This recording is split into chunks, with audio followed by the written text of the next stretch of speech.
नमस्कार, स्वागत है आप सभी का यूपी एनएचएम से नई भर्ती ANM staff nurse lab technician pharmacist के आवेदन संबंधित यहाँ पर कुछ बहुत ही महत्वपूर्ण अपडेट है। इतना ही नहीं, हमने यूपी एनएचएम को मेल भी किया था, फ़ोन कॉल भी किया था, तो उधर से रिप्लाई क्या मिला है। जितने भी तरह के सवाल आप सभी के मन में थे वही सवाल हमने भी किए थे, जैसे विभिन्न प्रोग्राम के लिए अलग अलग आवेदन कर सकते हैं, कितना जिला दे सकते हैं, एक मोबाइल नंबर ईमेल आईडी से कितने फॉर्म भर सकते हैं आदि प्रश्नों को लेकर के।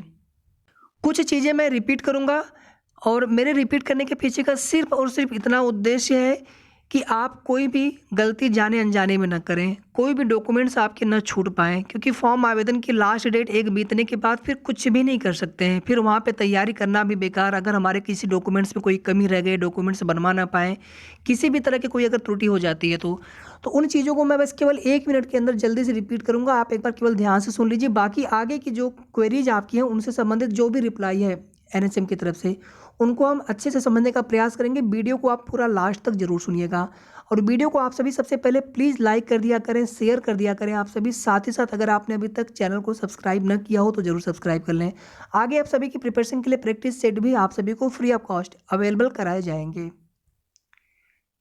सबसे पहले ध्यान से सुनिए, चाहे कास्ट सर्टिफिकेट हो या फिर अन्य डोमिसाइल हो गया, ईडब्ल्यूएस हो गया, ये सभी प्रमाण पत्र आप जरूर बनवा लें नया। भले आपके पास पुराना हो लेकिन फिर बाद में उनकी वैलिडिटी को लेकर के तो आप नया जरूर बनवा लें, पहली चीज़। सेकेंड चीज़, सबको ही पिता पक्ष का देना होता है। जैसे कास्ट हो गया, मतलब जो मैरिड नहीं है, पुरुष है, और महिला में जो गर्ल्स कैंडिडेट हैं तो उनको पिता पक्ष के ही सभी डॉक्यूमेंट्स देने होते हैं। लेकिन जो विवाहित होती हैं महिलाएं, उनके लिए केवल कास्ट सर्टिफिकेट की अनिवार्यता होती है कि आप अपने पिता पक्ष का ही देंगे, केवल कास्ट के लिए। निवास के लिए अनिवार्यता नहीं होती है। और इसमें अगर पूर्णतया पिता पक्ष से नहीं बन पाता है तो पिता पक्ष से आख्या लगवा करके बनवाई जा सकती है। बिल्कुल बन जाता है, आराम से बन जाएगा और बहुत लोगों ने बनवाया है। एक दो सौ नहीं, हजारों बहनों ने बनवाया हुआ है। तो आप बनवा लीजिए, क्योंकि इसके पहले एएनएम 92-12 भर्ती में भी सेम समस्या आ रही थी, मुख्य सेविका भर्ती में भी सेम दिक्कतें आ रही थी। वहाँ पर बहुत सारे लोगों ने प्रमाण पत्र बनवाया और हमें बताया भी कि हमारा प्रमाण पत्र बन गया है। उसमें कम से कम मोर देन 100 प्रमाण पत्र तो हमारे पास वो लोगों ने भेजे थे कि भैया देख लीजिए हमारा प्रमाण पत्र इस प्रकार से बना है, ठीक है कि नहीं ठीक है। तो जितने भी यहाँ पर विवाहित महिलाएं हैं, कास्ट सर्टिफिकेट आप अपने पिता पक्ष की या तो आख्या पर या तो पिता पक्ष से ही बनवाएं। और सेकेंड चीज़ यहाँ पर देखिए, ईडब्ल्यूएस के केस में ऐसा नहीं होता। ईडब्ल्यूएस में अगर शादीशुदा है, विवाहित है, तो अपने पति पक्ष की आय पर, पति पक्ष का जो परिवार है, फैमिली की आय पर बनता है, और अगर अविवाहित है तो पिता पक्ष से। सेकंड चीज़ यहाँ पर देखिए, ओबीसी नॉन क्रीमी लेयर या फिर ओबीसी में जो आपका सर्टिफिकेट बना होगा, ओबीसी आप सीधे सीधे समझिए यहाँ पर, क्योंकि नॉन क्रीमी लेयर से आप कन्फ्यूज होते हैं। ओबीसी का कास्ट सर्टिफिकेट और ईडब्ल्यूएस, ये दोनों प्रमाण पत्र आपके 1/4/2022 को या उसके बाद बने होने चाहिए और आवेदन की लास्ट डेट से पहले का बना होना चाहिए। और मेरा अभी भी बार बार वही सुझाव है, निवेदन है कि 200-400 रुपये या 500 रुपये या 1000 रुपये खर्च होंगे, आप अपने सभी प्रमाण पत्र, डोमिसाइल हो, ओबीसी का हो, ईडब्ल्यूएस का हो या एससी एसटी का हो, आप सभी नया बनवा लीजिए।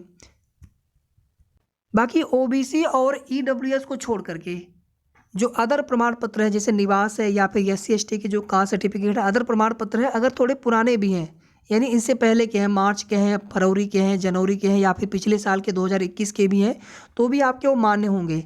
ठीक है, बाकी आपकी इच्छा करे तो आप नया बनवा लीजिए, लेकिन ये दोनों प्रमाण पत्र 1/4/2022 को या उसके बाद के बने होने चाहिए। सेकेंड चीज़ यहाँ पर देख लीजिए, अपीयरिंग मान्य नहीं होंगे इस भर्ती में। आपका रिजल्ट आया रहा हो पूरी तरह से, साथ ही साथ जैसे एएनएम है तो एएनएम के लिए एएनएम का रिजल्ट हो गया, डिप्लोमा का। स्टाफ नर्स के लिए जीएनएम और बीएससी नर्सिंग, तो रिजल्ट आपका पूर्णतया आ गया हो फॉर्म भरने की लास्ट डेट तक। इसी तरह से एलटी का, फार्मासिस्ट का भी संबंधित का जो आपका रिजल्ट है आया हुआ रहना चाहिए, जैसे फार्मासिस्ट में डी फार्मा हो गया या फिर जो अदर। और इसके अलावा जो रजिस्ट्रेशन होना चाहिए काउंसिल में, एएनएम और स्टाफ नर्स वाले में गवर्नमेंट ऑफ इंडिया या फिर यूपी स्टेट नर्सिंग काउंसिल का होना चाहिए। इसी तरह से फार्मासिस्ट वाले में फार्मेसी वाला और एलटी वाले में जो संबंधित काउंसिल है उसका रजिस्ट्रेशन यूपी का होना अनिवार्य है। और ये सभी आवेदन की लास्ट डेट से पहले के होने चाहिए। चलिए यहाँ पर देखिए, आप सभी हमने मेल किया हुआ था एनएचएम को, और इनमें हमने देखिए क्या क्या प्रश्न पूछे हैं कि विभिन्न प्रोग्राम के लिए अलग अलग फॉर्म भर सकते हैं, और अगर भर सकते हैं तो कितने मोबाइल नंबर ईमेल आईडी चाहिए, क्या single mobile number email ID से हम फॉर्म भर सकते हैं। अगर दो अलग अलग पद के लिए जैसे एएनएम के फॉर्म भरने हो, हम एएनएम भी है जीएनएम भी है, तो हम स्टाफ नर्स के भी फॉर्म भर सकते हैं, तो क्या दोनों के लिए हमें अलग अलग मोबाइल नंबर ईमेल आईडी चाहिए? अदर स्टेट के लिए भी पूछा था हमने यहाँ पर, कितने जिले हम भर सकते हैं, ये सारे क्वेश्चन हमने यहाँ पर पूछ रखे थे और रिप्लाई क्या आया हुआ है वो देख लीजिए आप। तो नेशनल हेल्थ मिशन की तरफ से ये रिप्लाई हमें आया हुआ है। इन्होंने यहाँ पर लिखा हुआ है कि we would request you to visit on our official website upnrhm.gov.in and refer the detailed advertisement. अब यहाँ पर बहुत ही ध्यान से आप केवल एक बार सुन लीजिए, आपको पूरी सारी चीज़ें आपको यहाँ पर क्लियर हो जाएंगी। बस आपको ये 3 पॉइंट समझना है केवल। पहला पॉइंट ध्यान से देखिए यहाँ पर, a candidate can apply for various vacant positions. मतलब एक कैंडिडेट अगर आपके पास एएनएम है जीएनएम है, आप एएनएम के लिए भी कर दीजिए अप्लाई, स्टाफ नर्स के लिए, या फिर आप जिसके लिए एलिजिबल हो आप उसके लिए अप्लाई कर दीजिए। Separate application will be submitted for different programs and sub programs given location preference for all the district available for those vacant positions.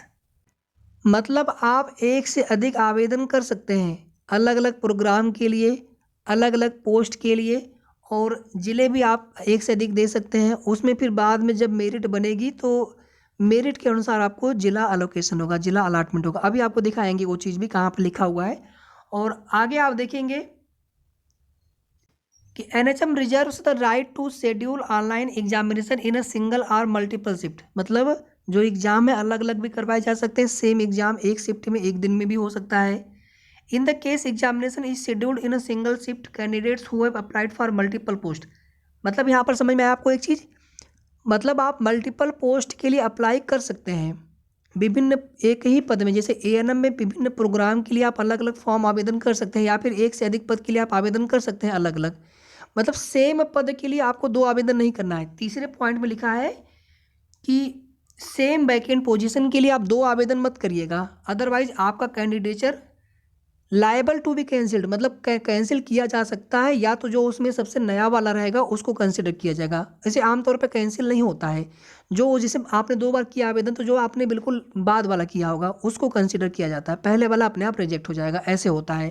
तो आप एक पद के लिए एक आवेदन करें और आप विभिन्न पदों के लिए अलग अलग आवेदन कर सकते हैं, और विभिन्न प्रोग्राम के लिए भी आपको अलग अलग आवेदन करना होगा। और अगर इसमें से कोई भी, जैसे आपने 4 या 5 प्रोग्राम के लिए आवेदन कर दिया, किसी भी 2 प्रोग्राम का एग्ज़ाम अगर एक दिन या एक शिफ्ट में पड़ जाता है तो वहाँ पे आपको उस स्थिति में आपको एक एग्ज़ाम छोड़ना पड़ जाएगा। यानी कोई आपको उसमें से एक ही एग्ज़ाम आप दे पाएंगे। या आपने 2 पोस्ट के लिए फॉर्म भरा है, एएनएम के लिए स्टाफ नर्स के लिए, दोनों का एग्ज़ाम एक ही दिन पड़ गया किसी प्रोग्राम के लिए, तो आपको उसमें से एक एग्ज़ाम छोड़ना होगा। बाकी आप आवेदन कर सकते हैं एक से अधिक पद के लिए भी और एक से अधिक प्रोग्राम के लिए भी। और ध्यान देने वाली बात यह है कि अगर सेम मोबाइल नंबर से सेम ईमेल आईडी से अगर आवेदन सबमिट हो जाता है तो आप same mobile number email ID से आवेदन करें। अगर नहीं हो पाया तो उस स्थिति में आप अलग मोबाइल नंबर और ईमेल आईडी प्रयोग करें। ईमेल आईडी आप चाहे जितनी बना लीजिए, ईमेल आईडी आप 10 बना लीजिए। अभी अगर हमें बनाना होगा तो हम 5 मिनट में 10 ईमेल आईडी बना देंगे, बट या उससे भी कम समय में। मोबाइल नंबर की बात होगी तो अपने घर में 4-5 मोबाइल नंबर सबके पास हो जाएंगे, फादर के हैं, मदर के हैं, ब्रदर हैं, सिस्टर हैं, या किसी के कजिन है, हस्बैंड है। तो इस तरह से 4 से 8 मोबाइल नंबर आप बड़े आराम से आप अरेंज कर सकते हैं, क्योंकि उस पर आईडी और पासवर्ड आएगा उस ईमेल आईडी पर और उस मोबाइल नंबर पर, और उसी से आप आगे लॉगिन कर पाएंगे। दिक्कत ये है, बस आपको करना है कि सभी आईडी पासवर्ड आप सुरक्षित रखिएगा कहीं पर लिख करके। बाद में मोबाइल नंबर ईमेल आईडी हालांकि उसको भी रहना चाहिए, क्योंकि बाद में फिर आपको उसकी आवश्यकता पड़ेगी काउंसलिंग के समय, रिजल्ट के समय। ठीक है, तो अब यहाँ पर कोई भी कन्फ्यूजन आपके मन में नहीं होना चाहिए। आप लोगों में से कितने लोगों ने सिग्नेचर ब्लू पेन से कर दिए? हमने बिल्कुल क्लियर बताया था कि ब्लैक पेन से करिए, चाहे ब्लैक जेल पेन हो चाहे ब्लैक बॉल पॉइंट पेन हो, कोई भी चलेगा। जेल पेन रहेगा थोड़ा मोटा चलेगा तो क्लियर उसका इमेज आएगा, और केवल जितना सिग्नेचर हो उतने को ही स्कैन करें। फोटो भी जितना फोटो का पार्ट हो उतना ही फोटो स्कैन करें, फोटो नया हो, लेटेस्ट का हो, बहुत पुराना फोटो ना हो। यहाँ पर लिखा है कि अगर आप एक से अधिक आवेदन कर देते हैं किसी एक ही पद के लिए, तो उसमें जो सबसे जल्दी वाला, जो सबसे रिसेंट वाला आपका आवेदन रहेगा, केवल उसी को कंसिडर किया जाएगा। ठीक है, कैंसिल नहीं होता है आमतौर पे। यहाँ पर देखेंगे लिखा हुआ है signature must be signed only by the applicant and not by other person, और applicant has to be sign on white paper. एक वाइट पेपर पर साइन करें आप विद ब्लैक, काले बाल पॉइंट या फिर इंक पेन से। बाकी साइज़ वगैरह दिया हुआ है कितने साइज़ का होना चाहिए। यहाँ पर देखिए लिखा हुआ है कि candidates are advise to fill and submit the district preferences, जो जिला के प्रेफरेंसेस आपको भरने हैं फॉर एम्प्लॉयमेंट पोस्टिंग। जो जिलों का अलाटमेंट बाद में होगा, डिस्ट्रिक्ट एलोकेशन होगा, would be done in the order of merit, मतलब मेरिट के आधार पे आपको जिला अलाटमेंट किया जाएगा। आप एक से अधिक जिले भी भर सकते हैं, कोई दिक्कत उसमें नहीं होना है। इन केस अगर आप कोई भी जिला नहीं भरते हैं तो आपको कोई भी जिला उठा करके दे दिया जाएगा, ठीक है। बाकी जितने जिले आप भर सकते हैं, जितना जिला उसमें है अप्लाइड एलिजिबल है, उतना जिला आप भर दीजिए। सभी डिटेल अंग्रेजी में ही भरना था। और इसके अलावा एक चीज़ आपको यहाँ पर और दिखाना चाहते हैं, फॉर्म अगर आपने सबमिट कर दिया तो उसके बाद फिर आप कुछ उसमें एडिट नहीं कर पाएंगे, कोई संशोधन नहीं कर पाएंगे। तो बहुत ही केयरफुली सावधानीपूर्वक फॉर्म भरें, एक एक उसमें अपनी डिटेल अच्छे से देख लें, कोई गलती नहीं होनी चाहिए। अब अगर आपने यहाँ पर पूरा वीडियो कंप्लीटली देखा होगा तो मुझे पूरा विश्वास है कि आपके मन में अब कोई क्वेरीज, कोई डाउट नहीं रहेगा। बाकी जितने भी आपके पहले के क्वेरीज थे, लगभग सभी के हमने यहाँ पर आपको आंसर दिए हैं।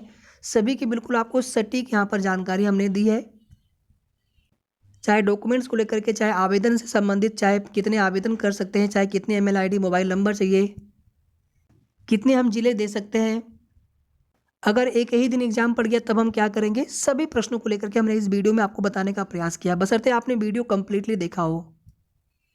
तो वीडियो को आप सभी प्लीज़ लाइक जरूर कर दिया करें, शेयर भी आप सभी कर दिया करें, और साथ ही साथ अगर आपने अभी तक चैनल को सब्सक्राइब ना किया हो तो ज़रूर सब्सक्राइब कर लीजिएगा। धन्यवाद।